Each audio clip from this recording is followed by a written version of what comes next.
Hey everybody, welcome back to my channel. I appreciate you guys all being here. Yo, if you guys have not had a chance to check out the series called Traitors that comes on Peacock, you guys should really check it out. It is very interesting, and every time I watch an episode, I am sitting on the edge of the couch wondering what is going to happen. Like, my heart be pumping because it's just so much mystery and scandal. The premise of the show is basically there are, people in the house, and amongst this group of, say, 20 people, there are 3 people that are traitors in the house.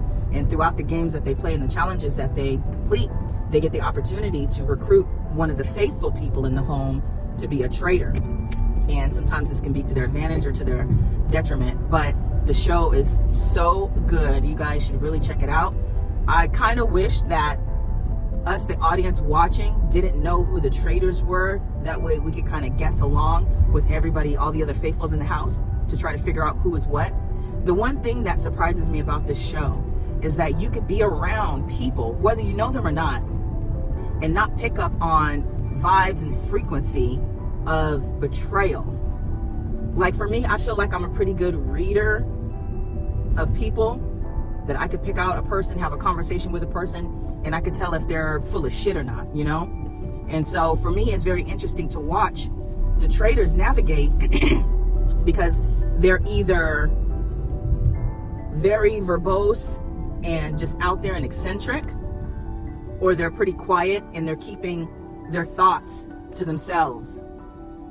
You would also think that watching past seasons that these new players would be able to pick up on, but I think it's interesting the ones that are able to tell who the traitors are versus the ones who aren't, because you'll have people that are lawyers, people that work for the government, that are trained to pick up on body language and verbiage that they use, or lack of verbiage that they use. Not to mention the fact that they're around these people 24/7 when they're not sleeping. They're seeing how they interact with other people, and when things get sticky, you have to watch for people's body language and just physiological changes like sweating or getting red or a nervousness, and to me, some of these things are very obvious. They finally got their first traitor out of the house after episode 5 or 6. And to me, that's crazy, because how did you not know that guy was a traitor? I'm trying to not give away any spoilers, but it was so obvious to me, but I already knew he was a traitor, so I can't really say, oh, I would have figured him out, But me being me, I think I would have been able to figure that out. Another thing I realized was the power of influence. How if a person appears to be one way and is very open and personable and charismatic, people will gravitate to that person and believe anything that they say. One thing I've learned in life is that if a lot of people like you, you can get whatever you want. You can get whatever you want. But if you are a polarizing individual, people will think twice about supporting you. I think there's a lot of things that we can learn from this show. And that is, you have to get along with the majority in order to really accomplish certain things. And also, in order to betray and trick somebody, you have to be a completely different person. You have to use your charisma and you have to use your words as an advantage so that people will let their guards down and trust you. That's what I'm learning. What else did I pick up on here? If you guys go back and watch season 1, which was actually just as good as the second one. Actually, I think the second one is a little bit better because there's some twists and turns that go on that I'm just like, oh, they are spicing it up. If you go back and watch the first season of the US traitor version, the person that won was somebody that everybody liked and everybody trusted. And you could see the hurt and pain in 2 of the contestants at the very end, because they feel as though she used their weaknesses and the reasons why they were there on the show trying to get the money against them. She used that information to her advantage. She got close to them. And she allowed them to get close to her. And when you get very close to somebody like that, there's a lot of things that go on that you can't see because you're clouded. Oftentimes in relationships, we let a lot of things slide because we've opened up ourselves to a person and made ourselves vulnerable, you know? And this woman took all of that information, talked to them, counseled them, listened to them, was a confidant. And because she was able to get that close to them, they never would have imagined that she would betray them. But she did. And she took all that money for herself. And it was very interesting because at the reunion, this individual looked like a completely different woman. It appears as though she had lost a ton of weight. And I remember them asking her, once you won all of the money, did you ever consider maybe giving the two that had confided in you, that made it to the very end with you, some of that prize money? And she said no.